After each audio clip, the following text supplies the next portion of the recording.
शिकूया AI ची क्रांती. चला करूया MSCIT. आजच नजीकच्या MSCIT केंद्रात आपला प्रवेश निश्चित करा. विरोधी पक्षांकडून 70 कोटी महिलांचा विश्वासघात करत विधेयकाची भ्रूण हत्या.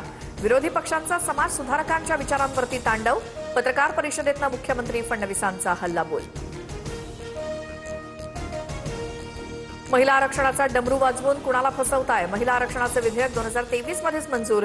जुन्या ट्विटची आठवण करून देत संजय राऊतांची मुख्यमंत्री फडणवीसांवर टीका.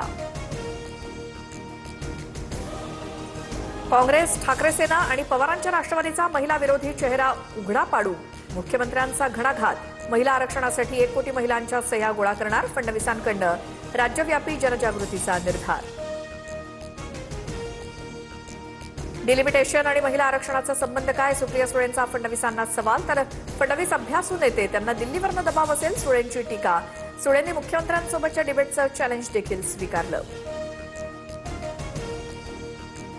निवडणूक आयोग म्हणजे भाजपचा पदाधिकारी. ज्ञानेश कुमारांच्या घरावरती भाजपचा झेंडा फडकतोय. संजय राऊतांची केंद्रीय निवडणूक आयोगावरती टीका. उपमुख्यमंत्री शिंदेंच्या साताऱ्यात सभा. बॅनरवरनं मात्र आमदार महेश शिंदेंचा फोटो गायब. शिंदेंच्या सभेचं महेश शिंदेंना आमंत्रण नाही. पक्षात अंतर्गत वाद.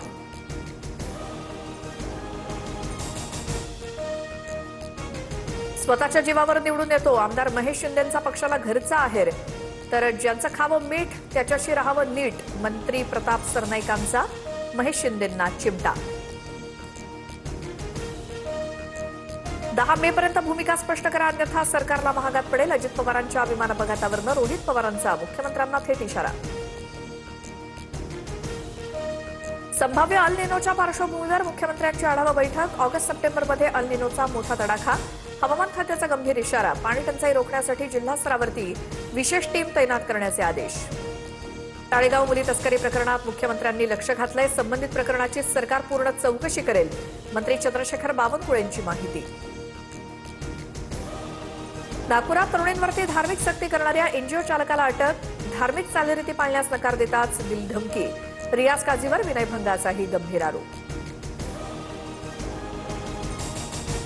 टीसीएस धर्मांतरण प्रकरणात राष्ट्रीय महिला आयोगाकडून झाडाझडती. 2 दिवसांपासून 4 सदस्यीय पथकाकडून तपास. चौकशी अहवाल महिला आयोगाच्या अध्यक्षांकडे सादर केला जाणार. 5 राज्य आणि पोटनिवडणुकीनिमित्तानं केंद्रीय निवडणूक आयोगाकडून ड्रायडेची घोषणा. मतदानाच्या 48 तासांपूर्वी मद्यविक्री पूर्णपणे बंद राहणार. हॉटेल, बार आणि क्लबमध्येही मद्यसेवेला बंदी. सोन्या चांदीच्या दरात घसरण. सोनं 800 रुपयांनी तर चांदी 5,000 रुपयांनी स्वस्त. सोन्याचे दर जीएसटीसह 1,56,000वर तर चांदीचे दर जीएसटीसह 2,62,000वर स्थिरावले.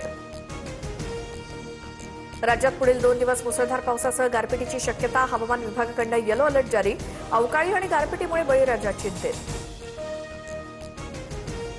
विदर्भ आणि मराठवाड्यात वादळी वाऱ्यासह पावसाचा हाहाकार. जळगाव जिल्ह्यात 2 लाख हेक्टरवरील पिकांचं नुकसान.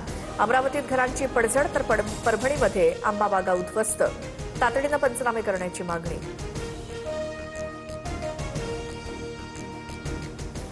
शिकूया AI ची क्रांती. चला करूया MSCIT. आजच नजीकच्या MSCIT केंद्रात आपला प्रवेश निश्चित करा.